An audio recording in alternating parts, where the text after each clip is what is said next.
Welcome to Swear More or Less, a channel where citizens diligently study the U.S. Constitution for ourselves, seeking to understand it in the tradition of the founders. Occasionally, references will come from the leaders of the Church of Jesus Christ of Latter-day Saints, as our doctrine contains a divine mandate to defend the U.S. Constitution.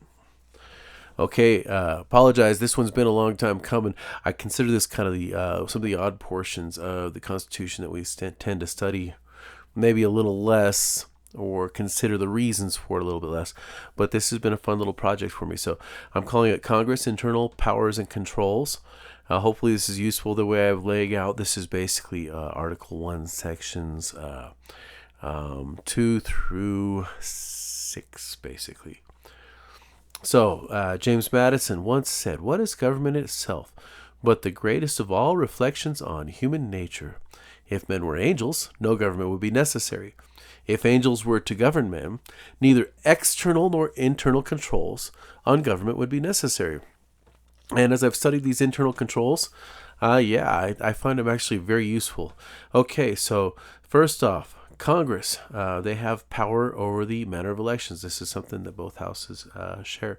So Article 1, Section 4, Clause 1, the times, places, and manners of holding elections for senators and representatives shall be prescribed in each state by the legislature thereof. So in each state. However, but the Congress may, at any time by law, make or alter such regulations. Now, I've crossed out except as to the places of choosing senators. The 17th Amendment failed to address this portion of the clause, where basically the federal Congress could override, historically in the elections of the House of Representatives, the times and manners. And then once the 17th Amendment came in, it changed the manner of election of senators too, but they failed to address this, but the courts did. So not that the courts have any power whatsoever over elections, but we'll get into that in Article 3. Article 2, Section 1, Clause 4, I feel like is relevant at this point too. The Congress may determine the time of choosing the electors and the day on which they shall give their votes, which day shall be the same throughout the United States. So these powers being in the hand of Congress helps to keep things organized. So the states may run things for themselves overall. However, Congress at the federal level has that ability to override it. And the Constitution specifies that it's the state legislatures that have power over this, not the state judges, not the state governor, none of the others. So I think you have to listen to the wording of the Constitution, because the Constitution guarantees a Republican form of government in each state. So they knew what they were talking about. Okay, the 2020 elections saw the courts usurp this power into themselves. In other words, nothing in these clauses gives the courts power over the times, places, and manners of elections. And nothing in Article 3 gives it to them either, but they did it anyhow, so it kind of is what it is. Okay, some additional internal operations and powers that both houses have in common. Article 1, Section 5, Clause 1, each house shall be the judge of the elections, returns, and qualifications of its own members, and a majority of each shall constitute a quorum to do business, but a smaller number may adjourn from day to day, and may be authorized to compel the attendance of absent members in such manner and under such penalties as each house may provide. Again, I see a prioritization of productivity, right? So first off, we studied in a previous slideshow what are the qualifications, right? Qualifications, if you're the House of Representatives, you have to be at least over 25, I want to say. And then if you're in the Senate, you have to be at least over 28. And then you have to have at least been 7 years a citizen if you're in the House. And if you're in the Senate, you have to have at least been 9 years a citizen. I'm saying this off the top of my head, so don't quote me on that. Just go and read the relevant clauses again. But anyhow, each house can judge that, whether the people that have been supposedly elected actually meet those requirements. And then they can compel the attendance of absent members. So we're already starting to see something revolving around getting the job done. Okay, this clause was abused during the Reconstruction era. During the Reconstruction era, they decided to tell the southern states they couldn't have their representatives seated in Congress unless they agreed to adopt the 13th, 14th, and 15th Amendments. You cannot ratify something without wanting to ratify it. Ratification implies that you're giving your consent to it, and consent, the root word is sentir, sentimiento, it's feelings. So you're forcing somebody to say they feel like doing something that they don't feel like doing, and nothing in the Constitution allows them to invent new qualifications. So just being a little bit honest about that piece of history, I think that if anything, reading the Constitution should make us more honest people. So okay, then Article 1, Section 5, Clause 2. Each House may determine the rules of its proceedings, punish its members for disorderly behavior, and with the concurrence of 2/3, expel a member. Again, you got to be orderly to get the work done. And so the founders wanted something where the work could get done. So it's an obvious one. They just wanted it to also have plenty of checks and balances, as we'll get into. Okay, powers and officers unique to the House of Representatives. Article 1, Section 2, Clause 5. The House of Representatives shall choose their speaker and other officers. Okay, and apparently speakers comes from the popular house in the British parliamentary system. So it's inappropriate for the people elected house to have what they call a speaker. And he's internal. It's somebody internal. And shall have the sole power of impeachment. Now, impeachment is the power to bring serious charges. This means this power seems to have been abused in 2020. We saw Biden bragging that he had used USAID dollars to get Ukraine to fire high-ranking officials. And then President Trump said, I'm going to withhold USAID dollars, or while I'm giving you these USAID dollars, do me a favor and investigate what Biden did here, because I think he was doing corrupt stuff. Well, so they decided to impeach Trump for that, but they never impeached Biden for it. So the whole thing stinks, and it strikes me as an abuse. USAID is unconstitutional, but we'll get into that in 2 more presentations. It's going to be coming up in Article 1, Section 8. You'll see. All right. Powers and positions unique to the Senate. Article 1, Section 3, Clauses 4 through 7. The President of the United States shall be the President of the Senate, but shall have no vote unless they be equally divided. Okay, so they don't have a Speaker of the Senate. They have a President of the Senate. So 2 for each state, so that's 100 senators. But they need a tiebreaker just in case they're tied, divided equally. And there's a little bit of that kind of, they actually intentionally wanted the Senate to be like a more kind of mature kind of house, proceed with more coolness, and then be a little bit combined with the executive branch, just a little bit there to kind of, I guess, give it a temper. So this is something unique about the United States, that we have this, by the way, very unique about us. The Senate shall choose their other officers, and also a president pro tempore in the absence of the vice president, somebody who acts as the president of the Senate when the vice president isn't around, in other words, or when he shall exercise the office of President of the United States. The Senate shall have the sole power to try all impeachments. When sitting for that purpose, they shall be on oath or affirmation. When the President of the United States is tried, the Chief Justice shall preside, and no person shall be convicted without the concurrence of 2/3 of the members present. Judgment in cases of impeachment shall not extend further than removal from office and disqualification to hold and enjoy any office of honor, trust, or profit under the United States.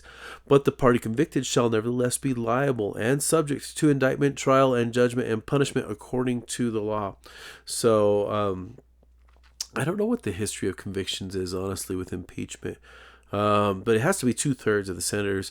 So the charges are brought in the House. That's what we call actual impeachment. And then conviction is what happens in the Senate. Senate has the power to try it. If they're trying the president, the Chief Justice has to preside over the whole thing. And yeah, I don't know how useful this tool has been. It probably should be used more often for some things. I've seen Ezra Taft Benson promote using it for Supreme Court justices that violate the Constitution. So the actual text of it. So, all right, here we go.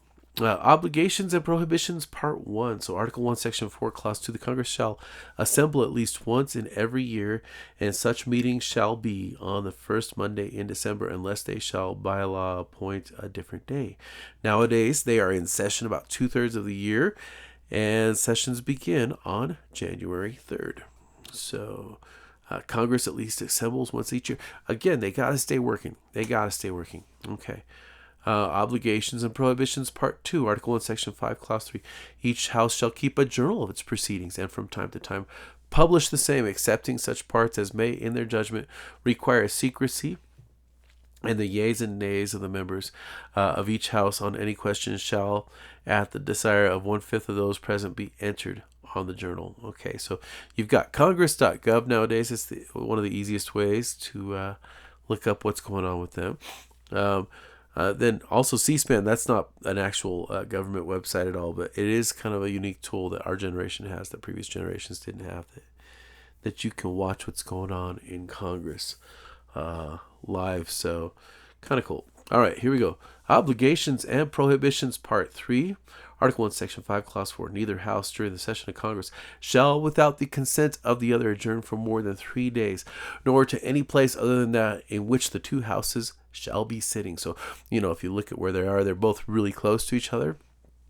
And again, they got to be getting their job done. So Washington said, I think this is the principle. I think this is a true principle, part of why they founded the Constitution. They wanted to get more done, but they didn't want to be too powerful either. So they put all these checks in. It says, if we remain one people under an efficient government, the period is not far off when we may defy material injury from external annoyance, when we may take such an attitude as will cause the neutrality we may at any time resolve upon to be scrupulously respected, when belligerent nations, under the impossibility of making acquisitions upon us, will not lightly hazard the giving us provocation, when we may choose peace or war as our interest, guided by justice, shall counsel. Okay.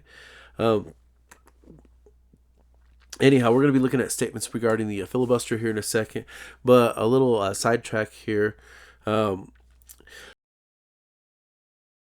Efficiency and a structure designed to check itself. So I recently had some thoughts as I was listening to Justice Scalia.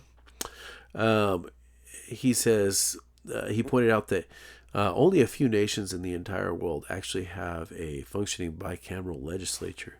And then he said, in the dictatorships of the modern world, Bill of Rights are a dime a dozen. What makes our system work is a governmental structure, a constitution of government. That structure was designed to prevent any excessive governmental power, which is always the first threat to liberties coalescing. Antonin Scalia.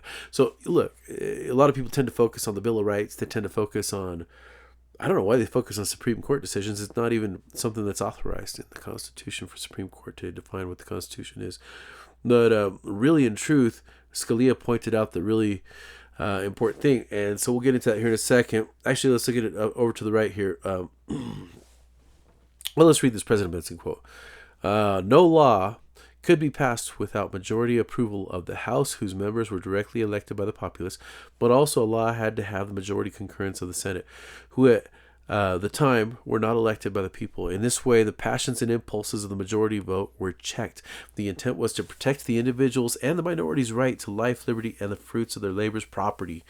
The rights were not subject to the majority vote. This system was altered by amendment. This is from Ezra Taft Benson. So here's my recommendations real quick here. The structure, as Antonin Scalia said, my recommendation to Doge, to President Trump, stop violating the Constitution. Don't hesitate to end violations to the Constitution that you're doing. You don't have to ask the Supreme Court permission to do that. That's a new development. That's not the truth of the Constitution. Stop threatening the legislators who can quote the Constitution to you and point out things that are, stop threatening to primary them, right? So anyhow, the 7 P's of the Constitution, let's not forget that. People's consent, there's proper manners that people consent to be given. Proper purposes, if government power is exercised for purposes that the Constitution hasn't listed out, it's probably not appropriate. It's probably unconstitutional. Positions of power, certain positions of power are the ones that are allowed to do this. Other positions are allowed to do that. We shouldn't confuse who has which powers. And so then that's where powers enumerated comes in, and then procedures to validate. So whichever department you're in, there is a procedure to exercise those powers that you have a lot of times. And then promises guaranteed, and then powers prohibited. If we stuck to that, we would stay efficient. The structure would check itself. However, we don't stick to that, and to top it off, we've added another mess. So most of the productivity that happens in government happens by way of these administrative departments, which are completely unconstitutional, and we'll definitely get into analyzing that more in Article 7 or Article 1, Section 7. But you've got all these notes here, all these points. I don't think the filibuster is a good thing. I think it's overkill. We already have a bicameral Congress. That's such a unique feature for us. And then it already does the job. So, but what it is we just, we want to fund all these Constitution violations anyhow. So maybe it's good that we slow down on the funding of those. So, all right, moving on. Obligations and Prohibitions, Part 4, Article 1, Section 6, Clause 2. No senator or representative shall, during the time for which he was elected, be appointed to any civil office under the authority of the United States, which shall have been created, or the emoluments which shall have been increased during such time. And no person holding any office under the United States shall be a member of either house during his continuance in office. Okay, so President Washington has a nice quote here about the spirit of encroachment, consolidating of powers, all that kind of stuff. This is just meant to check that kind of stuff. All right. Congress privileges the senators, and Article 1, Section 6, Clause 1. The senators and representatives shall receive a compensation for their services to be ascertained by law and paid out of the Treasury of the United States. Then they shall, in all cases except treason, felony, and breach of the peace, be privileged from arrest during their attendance at the session of their respective houses, and in going to and returning from the same. And for any speech or debate in either house, they shall not be questioned in any other place. Look, the only reason these people are privileged from arrest and what have you isn't because they're like, our heroes or something like that. It's because they're supposed to be getting the job done, and the arrest is going to slow down the job again. Our founders wanted the job getting done. It's pointless to privilege them from arrest if they're not doing their job. All right, please like and subscribe. I'm committed to continuing to be very diligent in trying to share the best content on the topic of the Constitution and the proper role of government.